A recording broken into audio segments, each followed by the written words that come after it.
Hello everybody, my name is Villain of the Star Bunny, and today we're going to be talking about the Hazbin Hotel series that is on Amazon Prime.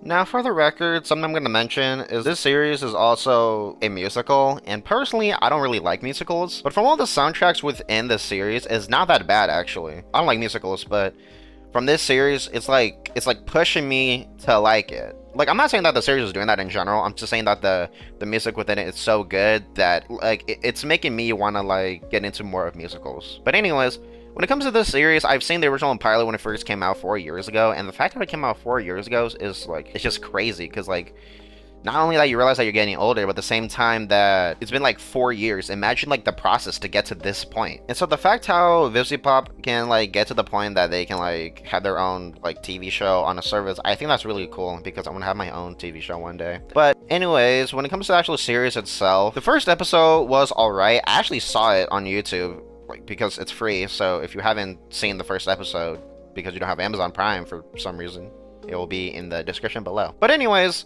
when it comes to the first episode, I thought it was a pretty good way, kind of like a retelling of the pilot that pretty much gives the point. I think this one's much more better because we focus more on the main character herself, Charlie Morningstar. And yes, you probably know this character from the $50,000 animation thing. When it comes to the main character, I think, I don't know, she's a good character and all. Well, that's really, I don't see any flaws. She's a good character, kind of compassion. That's really it. It's kind of hard to find a way how to hate the character. And then when it comes to Charlie's, well, partner, Vaggie, I think Vaggie is a really interesting character. The fact that I found out she was a Latino was interesting because, I'm not gonna lie, she reminds me of almost all Latinas that I've known within my life. I think she's a really interesting character, and the fact how she tried to be supportive the best way that she can to Charlie, I think that shows a really good way on how that they connect really closely with each other, that the fact how they feel like that they can like trust and rely on each other. When it comes to Alistair, oh my god, I see this character everywhere. I see people just like fangirl about this character, and it's like, well, I can understand. I think the whole premises of like this radio talk show host, I think it's cool. I think it's really unique compared to like other stuff we've seen with like villain based characters. Personally, I don't feel like there has been that much like shown within him. I feel like that the only time he was ever like really seen was like the one episode where he pretty much had to like spy on the other high members of hell. I'll get more into it later. When it comes to Angel Dust, I feel like that ever since the pilot, this was the one character that stand out the most. I feel like, because for obvious reasons with the whole feminine look and the fact that the character is a guy, I noticed those were the pretty much, well, one of the main reasons why people were fond of this character very closely. But also at the same time, I feel like this character is really interesting because I feel like out of the rest of the cast, I feel like this character in specifically is the one that we have like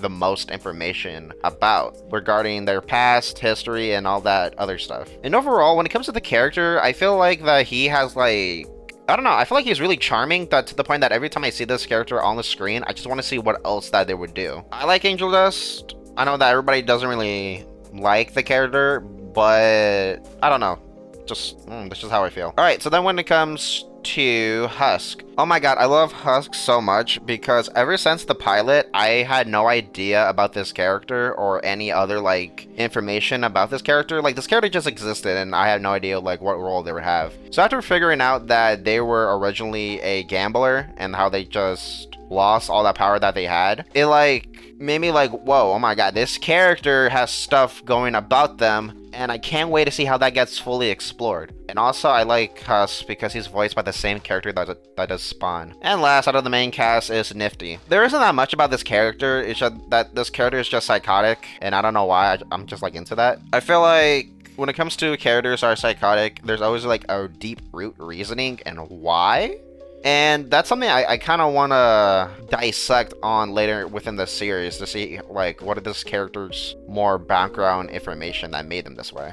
So those are the main cast. I think the main cast is a pretty, not only good cast, but I think it's a group of characters that can really be evolved or touched into later within the series. Now when it comes to like the actual episodes themselves, within the first episode, Charlie is basically trying to negotiate with the angels regarding about the Hazbin Hotel, basically a program that can just rehabilitate sinners to be access into heaven.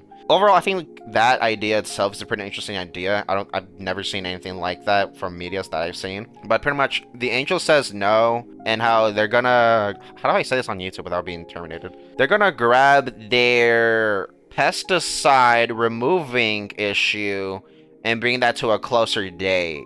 Yeah, that's the best way I can say that. So basically, Charlie is now more pressured because now she has to find a way how to make these sinners, well, be redeemed before this whole insect pesticide thing, happens, and then a lot of them would be in great danger. I think when it comes to the first episode, it was really solid. It gave a clear point of, like, the whole series premises. When it came to the second episode, we pretty much explore this guy. You probably know him if you watched the pilot. I'm gonna butcher his name really crazy.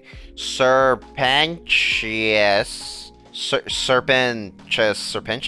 Anyways, basically, this guy attacks the hotel, and then he retreats because he gets clapped by Alistair. And basically, these overlords basically forced him to go inside the hotel to spy, but then after he gets caught, the overlords don't want to help him.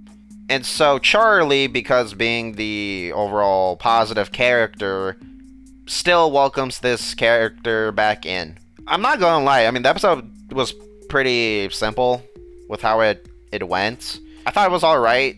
It's not my favorite episode out of the rest, but overall, it was pretty good. So, now we're in the third episode, and this one was pretty much what I was talking about earlier.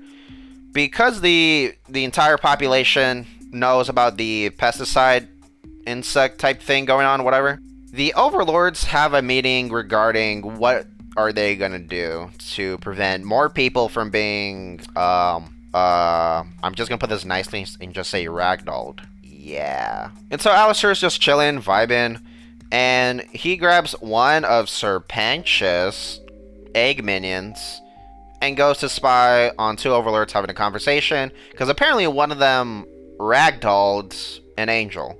So now they have an idea on how that these angels can be ragdolled. Yeah. That's really it. We also get a musical number. For the B plot, it's pretty much Vaggie trying to find a way how to grab all the other people within the building and try to make them get along with each other.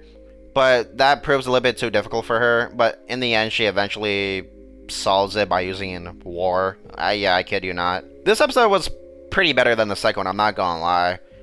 Alright, so now the fourth episode, aka the last one that's currently released. Honestly, the fourth episode is honestly my favorite. I think it's because how it explores Angel does more as a character.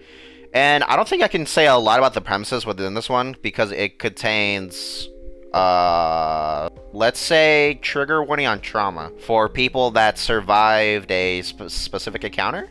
Yeah, look, if I sound like I'm being stupid or like anything like that, it's mostly because that there's like a certain limit of what I can talk about on YouTube, and I'm not trying to get into YouTube trouble, so let's just say S.A. Yeah. So basically, the episode talks about that, and overall, I think this gives us a good look at why Angel Dust is pretty messed up. And also, surprise, surprise, Husk is in the episode. So basically, Husk tells Angel that you're fake, and so that offends Angel, and then Angel goes to, like, this place to get messed up.